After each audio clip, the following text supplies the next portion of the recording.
When it comes to relaxing or unwinding, most people like to, go to the beach, visit a friend, or go to the bar. Now, with going to the bar, what you do get is a listening ear, and of course, you get a couple of drinks in you. Speaking of listening ears, hi, I'm SHOLA Thompson. I will be your barman, and of course, I'll be stepping in, or beg your pardon, I'll be taking the shift from Oscar, who of course is very well known for doing this show. And like Oscar, what I'll be doing is a couple of interesting, amazing interviews with very intriguing, entertaining guests, allowing them to go ahead and spill their guts all over the place like a Quentin Tarantino movie. So ladies and gentlemen, welcome to my bar, and welcome to Barroom Therapy.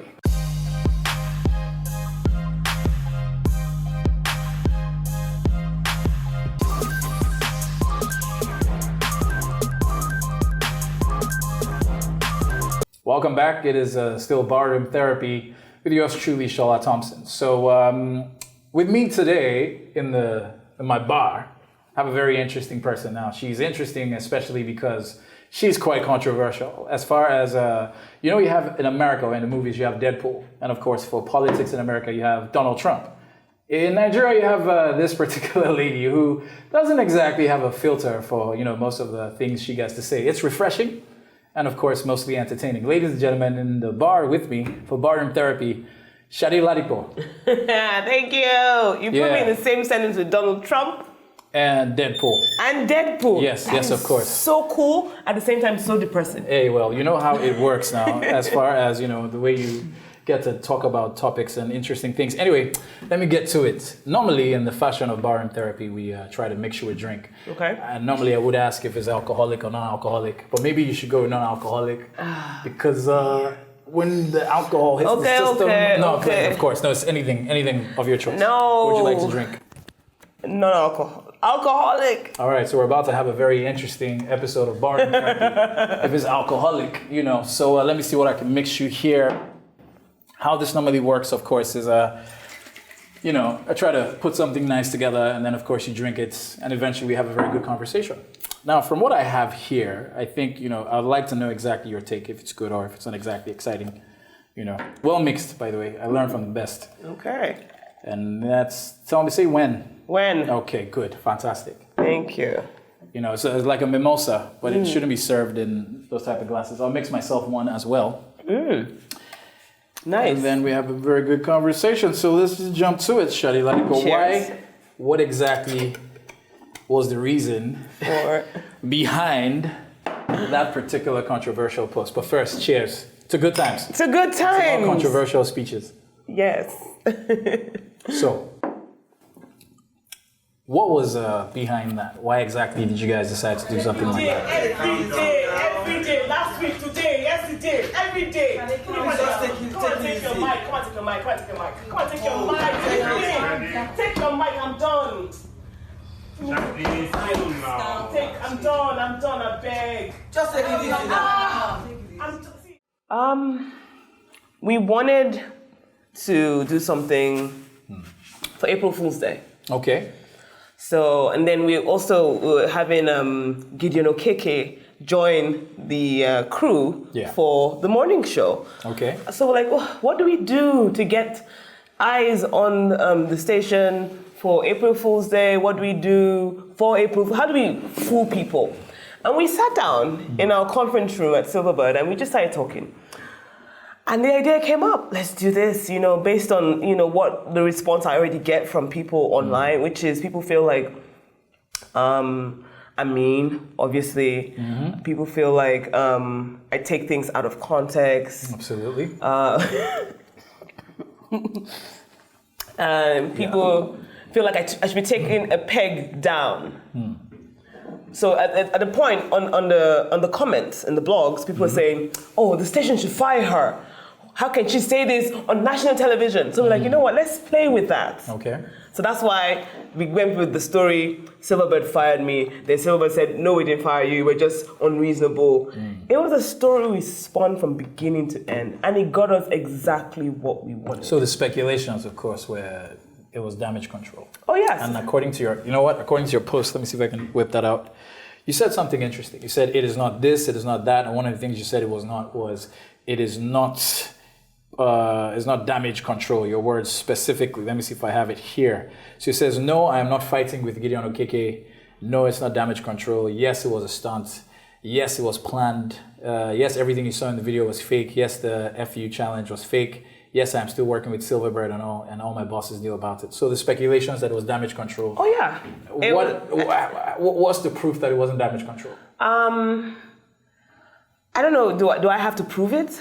No, because for example, I'm not trying to act like I know things, but I do. But I kind of figured it was a prank. It was a prank. You figured it out because I saw some people like the post, and you know who they are. I saw the head of station like the post. Obviously, your head of station wouldn't like the post if there was a falling out, and then also but the acting was pretty impressive. I'm an actress. Yes. Okay. I've seen the movie you were in. It wasn't a fantastic movie. Yes, but I saw the movie you saw my movie. Yeah. I know it wasn't a good thing. Are you gonna admit it wasn't a good movie? I was in it. That's all. And that's all that matters. LADIPO was in the movie, so pretty much it was a fantastic movie. So as far as that goes, a lot of people still have questions as far as enemies you made, Shade. We have videos of that same scene shot on other phones, just to let you know it was pretend. Okay. But I didn't want to drag it on for too long because we wanted everything to end on April 1st, max April 2nd. After that, it was just like, you know what? So people send me messages and say, Shade, this is going to ruin your reputation. I'm like, you really think so? The station I'm working for are pleased with what I'm doing. Anyone who says they don't want to work with me because they're thinking, she was fired, it's fine. Again, but this is the time we live in is, every story is just 10 minutes. A new story is going to come on tomorrow. See, tomorrow, anyone can look at my profile and say, oh, she has this amount of followers. Oh, we want her to do this because she can get people to do this. It doesn't really, those things don't stick too long. As far as some people responded to your post. Some people said, hey, I'm shouting out to Shade, girl power and all that. And you had some celebrities say the same thing as well.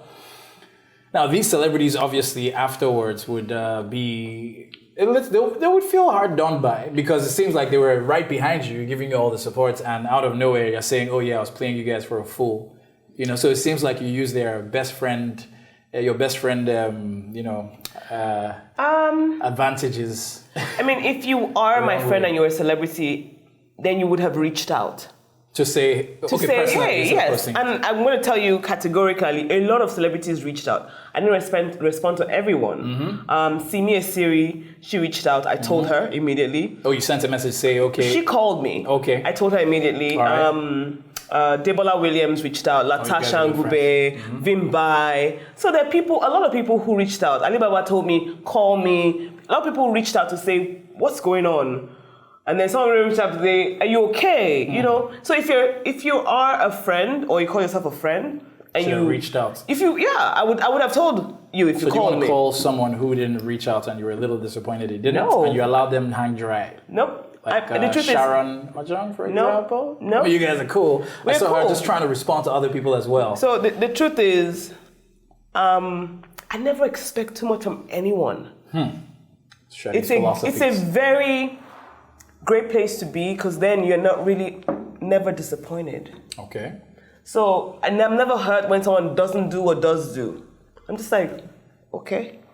Honestly, it's just that then I know who's really looking out for me and then I make sure I look out for them. But I don't say, oh, because you didn't look out for me at that point, oh, you're a mean person. No. So was there any point with this happening, was there any point you guys thought to yourself, oh, wow, maybe this was a bad idea?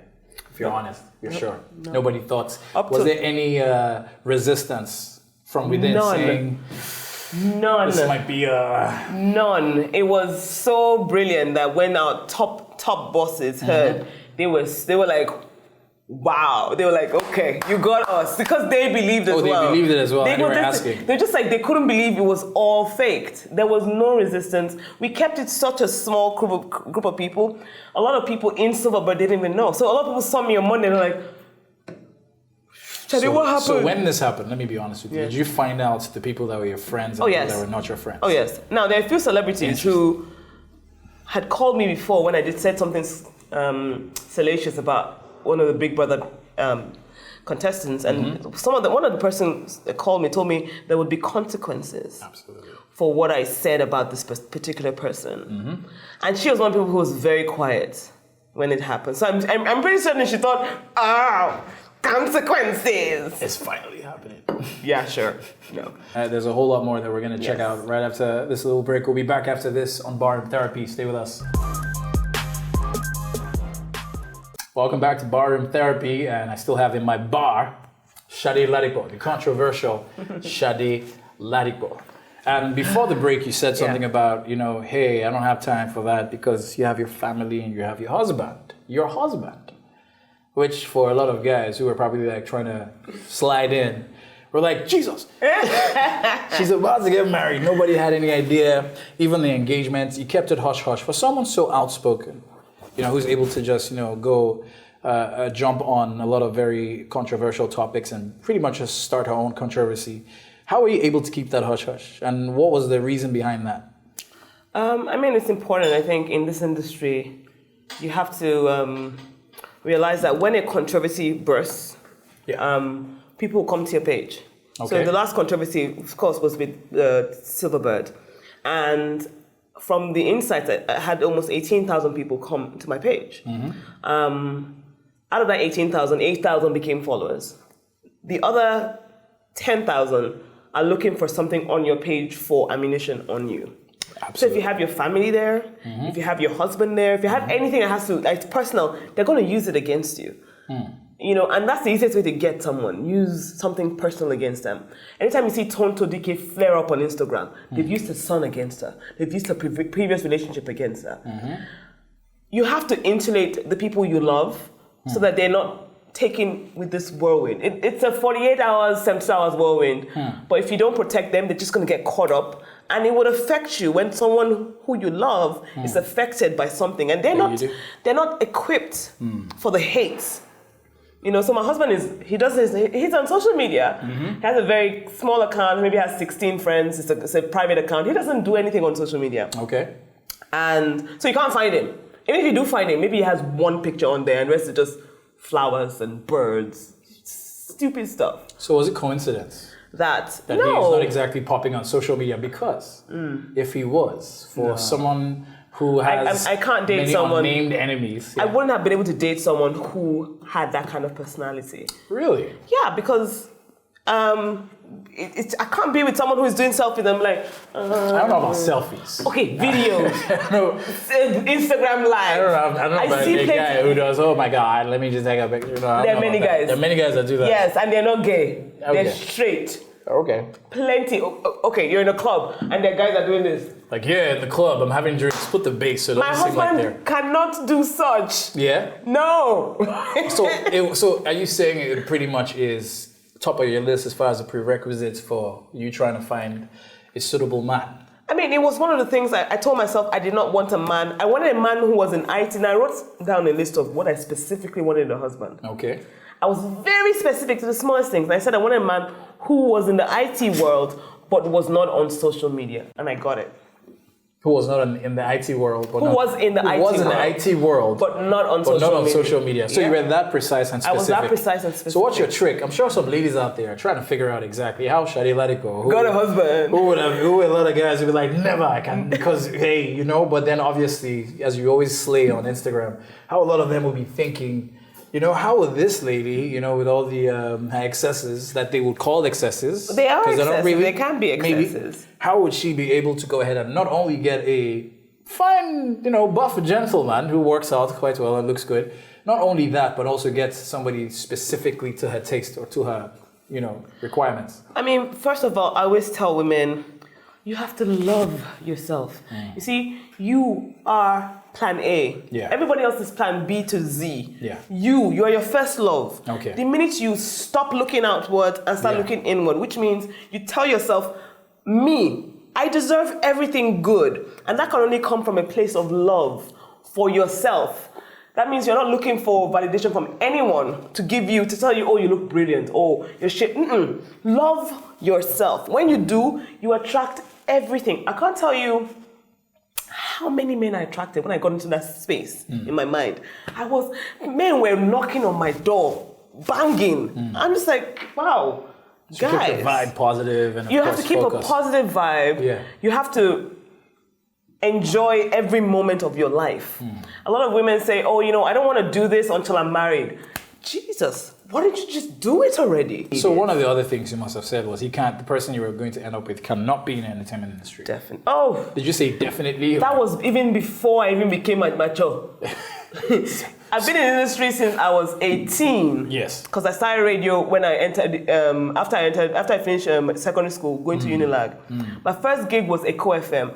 And it was after that I realized I cannot long-term be with anyone in a relationship. I have dated people in the industry, but I knew it could never be long-term. I'm sorry, industry, we you are knew crap. there was no way it could be long-term. No, It had you to be know. short. Shola, How do I know? you cannot marry someone from an industry, you know. I can't. You can't. My nose grew bigger. I'm kidding. Well, of course I can. There's nothing wrong It's with the it. same sentiment. I honestly don't get people who do it. Yeah. I don't get it. Like Why? I see Omotola and her husband, Omoni, because you see, there's a certain personality you have to have as an entertainer. You don't want your spouse having the same energy, and you don't want it. What about understanding though? What about the case where it's like, honey, I have to go out tonight, I have to go out the next night, I have to go out the next night. Now, someone who is not exactly in that world, it might be hard for the person to understand that, what you're doing is basically part of your job. So in that particular situation, doesn't that now make it more sensible to be with somebody who understands the terrain? Because if I'm trying to explain to a banker chick, like, oh man, I have to be at this event and I'm going to be out till 12, and it happens every time. Then why didn't Benro and Valentine. Osas work? They're in the same Are we really industry. going to bring that up? Yes. Is this, do we have the time? Yes. Why didn't it work? Why didn't it work? They're in the same industry. Hey, somebody wasn't willing to have a traditional See, marriage. Someone was looking for a traditional marriage. In the end, it is basic communication. Okay. Sometimes on a Saturday, I went out for Liz Shaw. She had her 35th birthday. I was out till 2 a.m. I told my husband like 2-3 days before, so he knew I was gonna go out. It's just like. So you say I told my husband 2-3 days before. Just because I would also want him to tell me if he's gonna be out on a Saturday night. So I mean, there's no chance for a night before or that same night. Like, there I'm is. going out tonight. There is. So do you change towards your husband? Do I change how? You know what? We'll get back to that. It's gonna get steamy for the final lap The final. on Barroom Therapy. Stick around. We'll be back after this. Oh my goodness. Welcome back to Barroom Therapy. I'm your host, SHOLA Thompson, or your barman, as you'd expect, of course. The drinks are awesome. Have you? You haven't been sipping much. Are you trying to say I didn't make a good mix for you, Shadi? I'm trying to mince it. Okay, it's okay. There's lots from where that came from. So, Okay. getting down to brass tacks here. You, obviously a lot of people appreciate the fact that you're very outspoken. It is refreshing, but there are repercussions. And you must have had some really crazy threats. Apart from crazy threats, I'm sure some folks have tried to even get physical because there's a face to the controversy. There's a face to the person that says all these things. So how have you dealt with that especially? How have you been able to understand that, I'm going to just keep on being me regardless of this? And also, if you don't mind giving us an example of how that happened, that'd be... So the first time I got a repercussion for my tongue was a long time ago. I didn't even know I was controversial.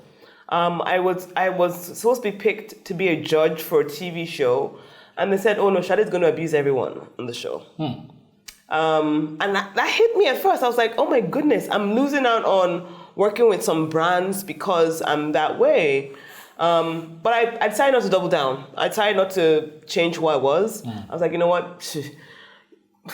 I'll get my other source of income from somewhere else.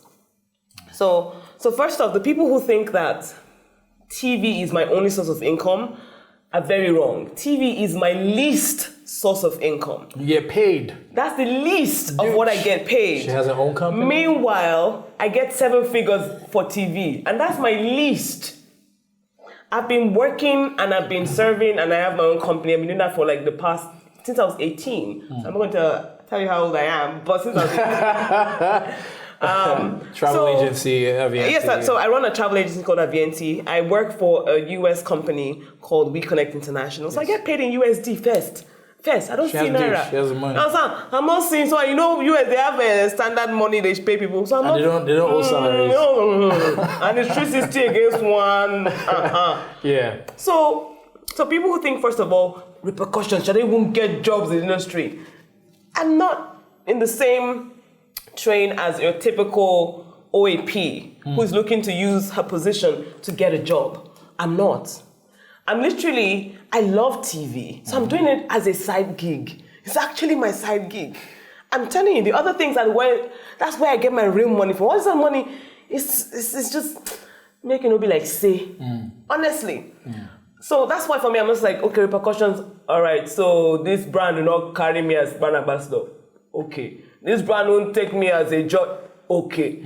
So not to take away from what the great work that people are doing and using the platforms to get these jobs. That's just my own position where So what about anybody coming up to you in public to say, hey, Shadi, you're the one, I know you. Oh, yeah. I'm gonna attack you that has happened physically. to me. And I would like to mention the person's name, but she's apologized more than once. And we've made tips? Do you want to give us a tip? I mean, she's your favorite slay queen, you know. So she accosted me a couple of years ago. She could recently divorced? Yes. So a couple of years ago, she accosted me. Does she work at Silverbird? A couple of years ago. Oh, that's all we need. That's all the information we need. Anyway, Burna Boy as well. Okay. I was trolling Burna Boy a while when I was on Smooth FM for a minute. Yeah. And Burna Boy told me he was going to beat me up. And then he saw me at an event. He looked at me. I looked at him on my duct. You chicken out. Oh, I don't have energy. Burna Boy, he beats me. Please. Burna Boy, do we know what he's smoking? No. What? Yeah. But he blocked me. Yeah. I wasn't even following him. He blocked me on all my social media. He blocked me. See, So who else must have tried? I'm sure there are some that have got you shook. Like, okay, and then even if it's from So there was a time AY, the comedian, was going to sue me. Oh. Yes, because I said something about him on Linda Ikeji's television. Okay. But of course, they never follow through. Because, Yeah. Well, most of the time what you talk about is probably true. So let me ask you this now with how this has gone and with how you are. Yeah, I'm sure there has been a moment somebody said something or maybe somebody accosted you in public or in person and it got you to think, okay, maybe I need to chill. Not now. That was maybe 10 years ago. Now? Oh, hell no. Now it's like... Now I'm just like, no. Now the only person that can tell me don't do it is probably my husband. I'll be like, oh God, is it going to affect you? If it's going to affect you, okay. Now, in that regard, don't you think some people might just try to, just go through him next time to say, since this is the lion tamer... Yeah, but do you know him though? Let's go through. Do you know him though? No, exactly. Nobody knows him. And you didn't tag him on the picture that you put up? Nope. And you guys don't go out in public together? Nope, he doesn't like industry events. Really? Nope. But in the past, when this happened, what particular comment or what particular action got you to think, okay, I need to slow down? I mean, a few friends call me and say, oh, Shadi, that was harsh. It wasn't constructive, it was harsh. And that makes me think, because I don't want to ever be just blatantly harsh. I want to try and pass a message. Okay. No matter what. Now, the message might be taken as harsh, but there was a message. So sometimes people tell me, Charlie, that was just plain harsh. You didn't need to. There's nothing from that anyone can take and say they're going to run with. So sometimes I get those kind of people call me and I'm like, okay, maybe. But it doesn't happen often. So with how successful you are, you're a very successful lady who's doing very well in the businesses that she's handling, and just what is success? Being a good example, because some people might think, oh man, she's so outspoken. You're not a very good example for our growing child. But I guess in the day and age that we live in now, we're beginning to understand that the traditional sense of how a woman should behave is being looked at again by the more progressive thinking people. Not by everybody, because a lot of people out there are fighting it. Yes. They want to stick with the traditional ways. So with how all this is going and everything, do you feel maybe there's something else you could do to, maybe champion that cause? First of all, I work with an NGO that supports women in business. Okay. So in the past 4 years, I have gotten procurement deals for women up to almost $1 million. And a lot of people just don't know, because I don't need to tell you. The most important thing is I'm making impact with the women. I'm not using it for promo. There's no need. Last year we got a woman in our network $400,000 okay. to maintain Mercedes-Benz for a big oil company. So there's a lot of work that we're doing, but what I realize is, without even the structure, the fact that I have a voice, and I'm sticking to that voice, it's going to inspire someone, whether I like it or not. Now, not to be outspoken like me, but to know that they can have a voice. If you have an opinion, understand your opinion and defend your opinion. I always say it with your chest. Be bold. Lots of chest. Yes. All right, ladies. So, thank you very much, Shadi. Thank you for stopping by. You're a superstar. You know this, right? I love you, Shola. Absolutely. You and I have gone back. How long? I love you too. How long have we known each other? I can't. It's ages. At least 15 years. Even more. Even Could be more. more. Yes, exactly. I could have been the one down the aisle. I'm kidding. So thank you guys. This has been a very interesting experience, and of course, it is barroom therapy, and I appreciate the fact that you're able to spill your guts with the, influence of very fine, thank you for well-made alcohol. Thank you for pumping me with great alcohol. Just a warning to anybody else that comes through. This is exactly how it's going to go down. So thank you guys very much for stopping by, and hopefully you catch us in the next episode of Barroom Therapy. Thank you.